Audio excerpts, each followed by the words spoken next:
In the decades of my financial journey, both as an expert, an entrepreneur, and someone who's personally on the journey for financial freedom and building it for myself as well as my clients, I have read hundreds of books on money, on wealth, on financial management, on entrepreneurship. Well, in this episode, I want to take you through some of the key books and give you a list of the key books that you might want to read and the key takeaways and how they changed my life. Enjoy this episode. So this is going to be a different kind of episode, but it's going to be a fun one. I started to go back through all the books that I've read around money, around investing, around wealth, around financial management, entrepreneurship, and reflecting on my journey. Now, mind you, don't tell anyone, but I'm over 60. So I have had many decades, and my very first entrepreneurial endeavor was at 11 years old. So I've had a lot of time understanding the journey to financial freedom. What does it take? Notwithstanding the lessons I got from all the screw-ups I made, the mistakes I made, everything. But there are so many books out there on personal finance, on money and everything. In fact, my book is going to be one of them out there. It's going to be at the top of the list, and it's going to be at the top of your reading list. It's not on this list because it's not out yet. But I want to give you a list of 25 books that I think are powerful books that will let you understand how you can change your relationship with money, your journey to financial freedom, the things that are doing. But I'm going to highlight a handful of them. But I've broken down the list for you into 4 categories: the books on investing, the books on money management and financial planning, the books on wealth building and financial freedom, and the books on mindset and the psychology of money, the stories and the mental stuff that gets in the way. All right. Now, the beautiful thing is, like I said, I'm a CPA, as y'all know. I am also someone who's valued businesses as a living, buying and selling businesses. I've looked at financials. I've worked with clients, big clients, small clients, startup clients, to help them build their wealth, their path to financial freedom, but also to build a life that's full of richness, that they experience life in a way that's powerful, that's meaningful, that's fulfilling in that way. And these books will lend themselves, some of them will lend themselves to that journey. That's the purpose of everything I do. It's the purpose of my new book that's coming out, Building Your Money Machine. And it's the purpose of this show. So let's jump in. I'm going to jump to my iPad. We're going to look at some of the books that I think are key, but I'll make sure to hook up this full list for you in the description, in the notes, so you can download it and you can go ahead and get the books for yourself. All right. So I'm going to jump to my iPad. Let's just look at the books. We're going to start with the investing books first. And the first one is a classic, The Intelligent Investor by Benjamin Graham. And this is something that Warren Buffett will cite also, as well as the other one that I'm going to highlight here. And the key takeaway with this is that there's principles to value investing. Value investing is a type and a style of investing where you are finding good companies underpriced that will have substantial growth. Think about this. Your ability to build wealth is going to come from 2 areas. Growth, in other words, appreciation. You buy a stock and it gets more valuable, so you buy it for 10 and it goes to 20. And cash flow. So you buy something that pays you money on a regular basis, rents, dividends, things like that. Or you buy something that does both at the same time. It goes up in value and it pays you cash flow on a regular basis. Real estate will do that. Some companies will do that, and everything. So this book is really good about understanding value investing, how discipline and patience is the key to long-term investing. And I think it's important to realize that we're talking about long-term here. Well, this isn't trading, this is investing. This is 10, 15, 20, 25 years down the road. How do you set yourself up for that upswing, that momentum in wealth creation? And this book is a really good one. It's a classic. It's an older book. That leads me to this second book here, which is Investing, The Random Walk Down Wall Street, is another one where they're going into understanding how do you build a portfolio for the long term with with the idea of growth, appreciation, and wealth creation in mind. Now, this one spends a bit more time so on the buy and hold strategy, but it spends a bit more time looking at index funds as one of the keys to doing that. Now, so it's a good book, good read for you to do. Now, it's not highlighted here, but I am going to talk about it real quickly, and that's Money Master the Game with Tony Robbins. Great book, a lot of information. Here's my challenge with this one. It's like 700 pages. You don't need 700 pages to do this. It's a lot of detail. I think that, and he has a slimmed down version of it, but it's a good book and there, but it's long to get through. So it's one of the reasons I didn't highlight it here. And then the last one, you'll see that I have a number of books in here that are by women, for women also, and primarily because 65-70% of my audience is women. And I want to make sure that I'm speaking to you, and that I am understanding the nuances that are part of that. And Bola has a couple of books out there called Clever Girl Finance that are really good books.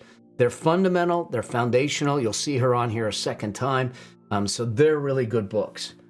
Now, those are the few in the investing category. Now let's look at money management and financial planning. And this is really, when I talk about money management and financial planning, this is what do you do with your money?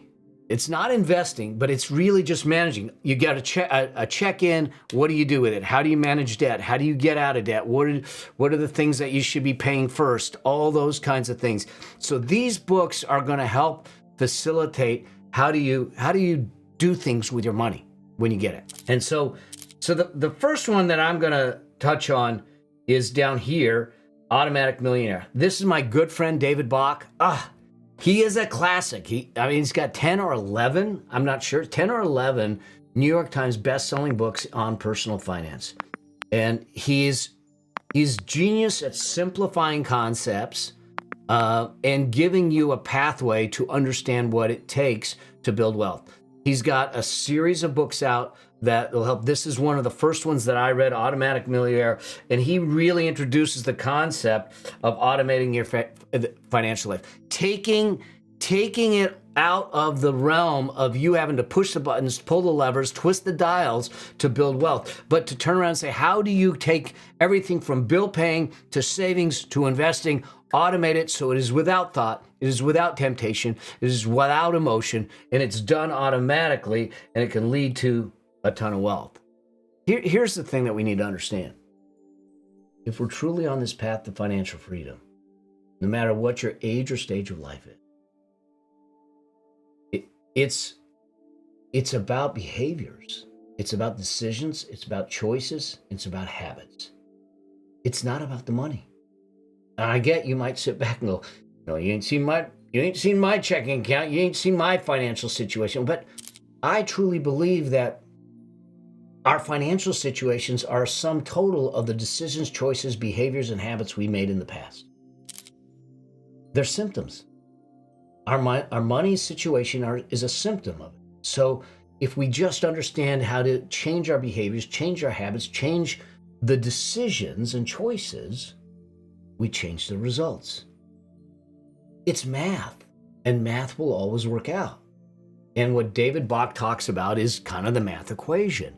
And there are things that we might have to do to change what you're doing to help you out, which that's fine. We can have that conversation, but understand that I think it is in your control because it's all about the behaviors, and he gets that here. Now, I didn't highlight it here, but it's a great book. I Will Teach You to Be Rich by Ramit Sethi. He does the same, similar to David Bach. It's more current in managing your investments, and he does hit on the fact that you want to keep your expenses down from a fee standpoint and that type of thing in there. So these are some of the books for money management. You'll see down here another David Bach book, Start Late, Finish Rich.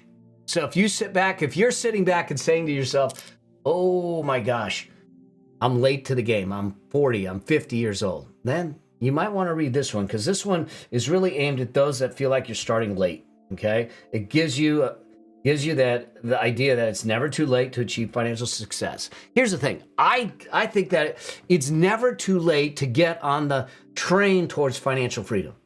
Whether you'll get 100% to the destination, I don't know. It depends on your circumstances, your dedication, your discipline.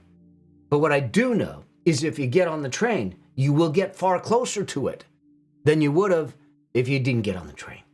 All right? And so this is a good book to work from.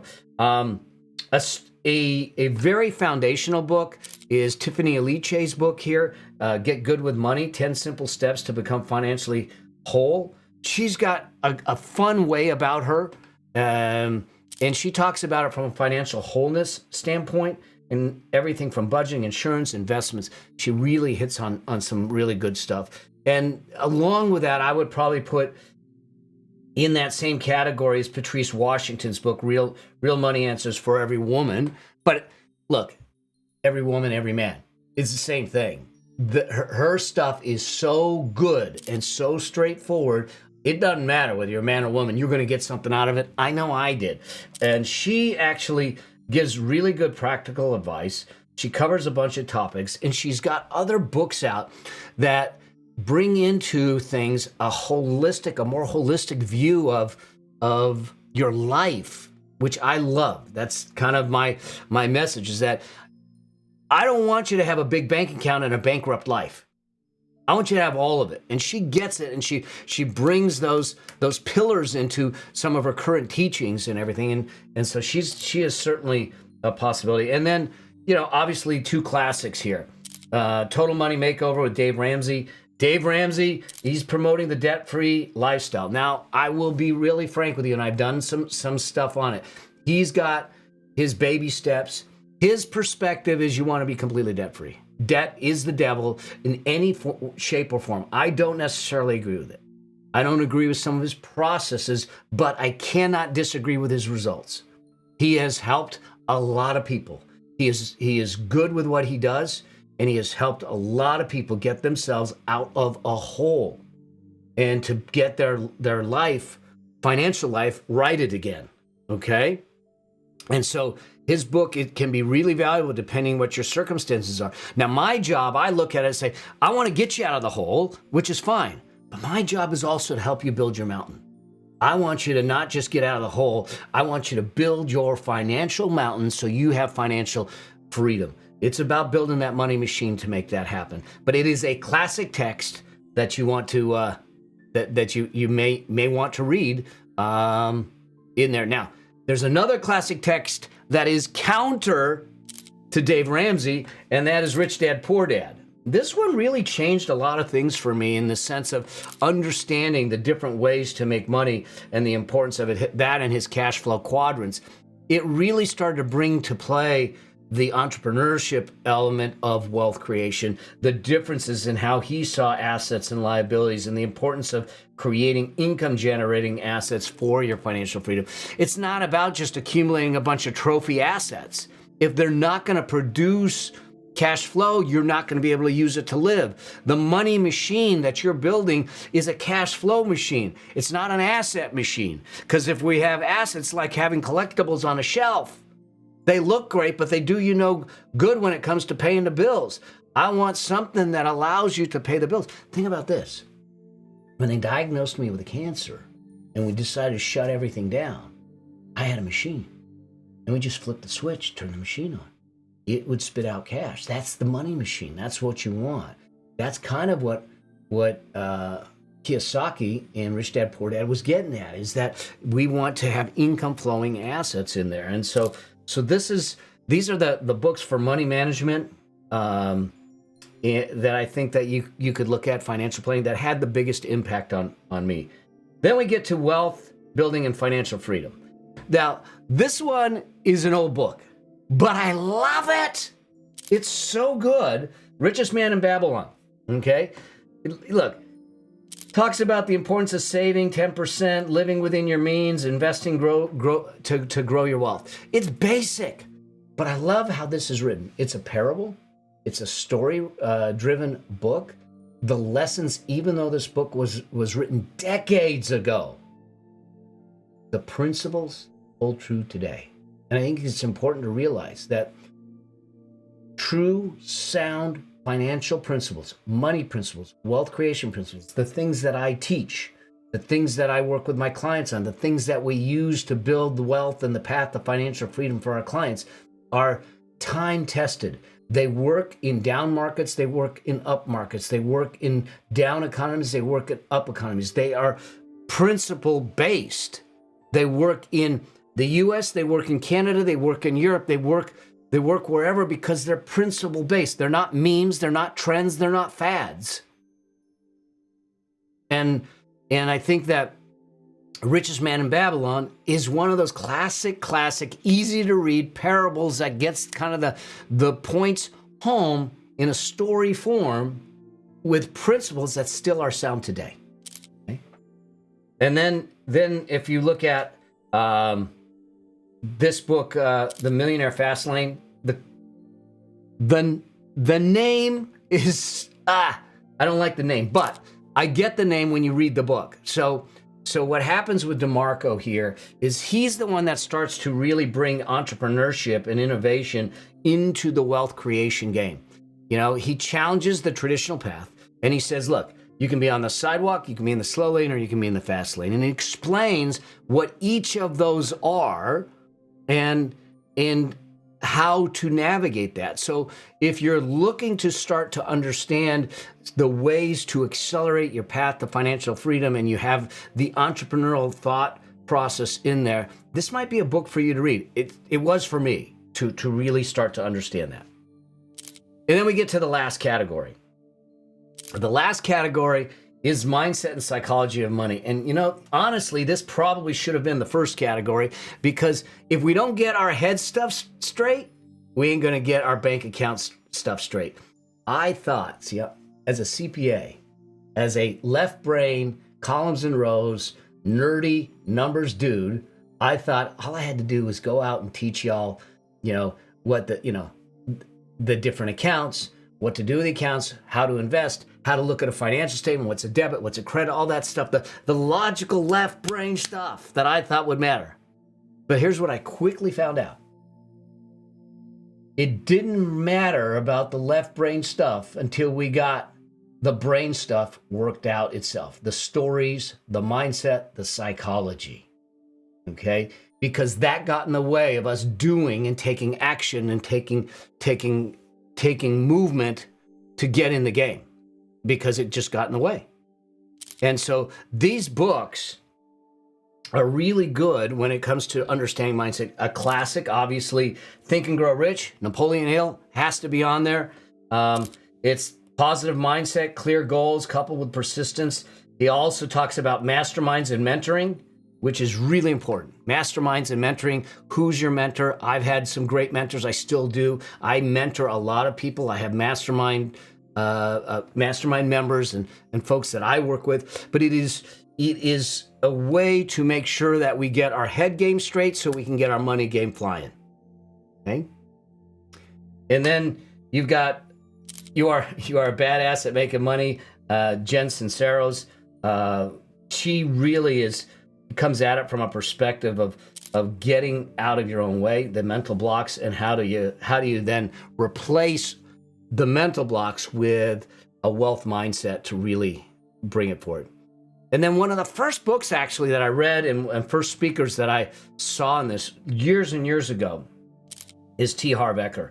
And he was really, really instrumental in changing my perspective on my mindset, my money set, the way I looked at things through, the whole thermostat analogy and everything, and understanding that we each have a personal money blueprint. And when we understand what that personal money blueprint is, and we see if that blueprint is consistent, congruent, and in alignment with the wealth creation we want, great. If we see it's not, how do we adjust it? How do we tweak it to move us forward in the path that we want to go? It is one of the older texts, but still relevant today. And then one of the newer ones, which I absolutely love this book, and reading it, Morgan Housel's Psychology of Money, probably one of the best written books on the mindset of money, the psychology of financial decision making. He actually talks really about the psychology of how we make financial decisions, how we create the behaviors. And if we think about this, if we don't have money issues, we have money symptoms, they're symptoms of behaviors. We need to change our behaviors. But what drives our behaviors is our psychology. So we need to really change the psychology to change the behaviors to change our money. And he gets it in this book. It's an easy read. It is well put together. I love the way he did this. And when you start to understand and own your financial habits and attitudes, you'll see that this gives you the pathway to a different financial future. Now, I'm going to bring us full circle, okay? Because I'm going to make sure that you have this whole list of the 25 books. There's more. I've read probably 100, 150, 200 books over my decades of doing this. But these are 25 books that I think can change the dynamic of your financial pathway. Now, there will be a 26th when it gets published. It'll be this one here that I want you at the top of the list. Now, so I hope that you found this helpful, maybe some guidance here where you might decide, hey, I got to go get some of these books and maybe read more on some of this. But I think that we don't build wealth and we don't find our path to financial freedom in isolation. We don't do it in a silo. We do it with like-minded people moving in a direction, supporting each other on the journey. All right. And I hope I did a little bit of that today. And then I do a little bit of that with the show, with this channel, and with the things that I get a chance to do. All right. If you have questions or if you have comments, do me a favor, let me know. And I can't wait to see you on the road or another episode or another show. All right. Until then, always strive to live a life that outlives you. Cheers.